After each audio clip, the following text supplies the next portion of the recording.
Michael Irving. 2 pictures Thwaites Glacier in West Antarctica. Credit, NASA, OIB, Jeremy Harbeck. View gallery. 2 images. Glaciers are kind of an endangered species in our rapidly warming world, and unfortunately scientists keep finding new threats to them.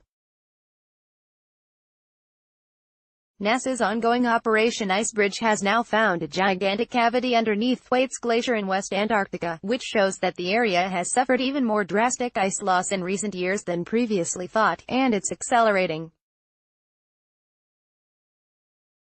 Thwaites Glacier is roughly the size of Florida, and by itself reportedly holds enough ice to raise the global sea level by 2.1 feet, 65 centimeters.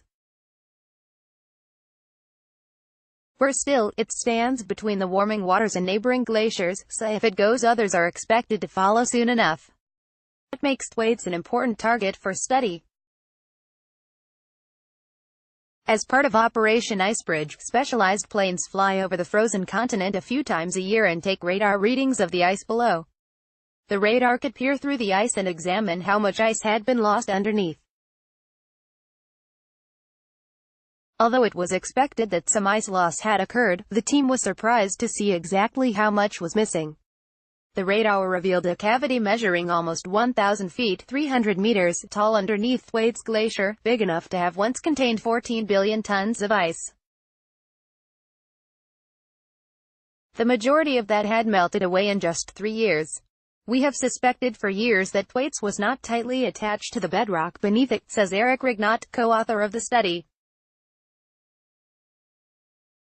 Thanks to a new generation of satellites, we can finally see the detail.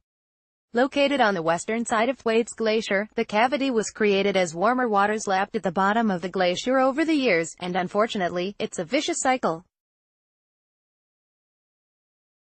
The more the hole grows, the more ice is exposed to water, which speeds up the melting. This pushes the grounding line, where the ice meets the bedrock below, further and further inland, destabilizing the glacier.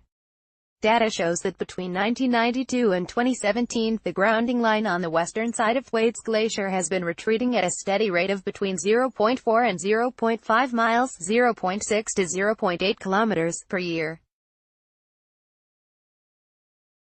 The situation is worse on the eastern side, where the retreat rate has doubled, from 0.4 miles, 0.6 kilometers, per year between 1992 and 2011, to 0.8 miles, 1.2 kilometers, per year between 2011 and 2017.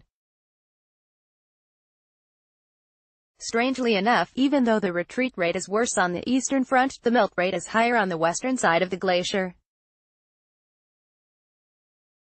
The researchers aren't sure why that is, but it does go to show that interactions between the ice and the ocean are much more complex than previously thought. The International Thwaites Glacier Collaboration is preparing to embark on a field study on the ground during the Southern Hemisphere's next summer, in late 2019 and early 2020. The researchers on the current study hope that these new results will help inform the team's work, such that is essential for field parties to focus on areas where the action is, because the grounding line is retreating rapidly with complex spatial patterns, says Pietro Melillo, lead author of the study. The research was published in the journal Science Advances. View gallery. 2 images.